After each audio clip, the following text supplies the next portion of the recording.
I just received this vanity chair as a gift for the company, and it's so cute, functional, and it didn't even require any assembly. So the first thing I noticed is this beautiful wave design on the back in this velvety soft fabric. So this feels really plush and comfortable, and the pink color adds a fun modern touch to any bedroom, vanity setup, dorm room, or even office space. So one feature I wasn't expecting is this hidden compartment under the seat.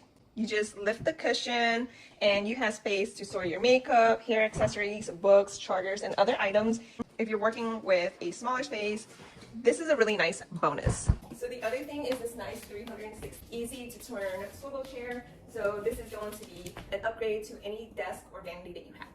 So comfort-wise, the chair has a supportive curved backrest along with this pillow that helps support your back during longer makeup sessions, studying, or working from home.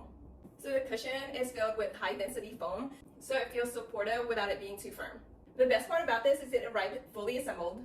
I literally took it out the box and it was ready to use. Just so you know what the size is, I am 5'4", I'm 145 pounds. It comes up to my mid-thigh right here. And then when I'm sitting down, this is pretty comfortable to me. So if you are looking for a stylish and practical chair that combines comfort, hidden storage, and space-saving design, it's also functional and looks great in any room, you should definitely check this one out.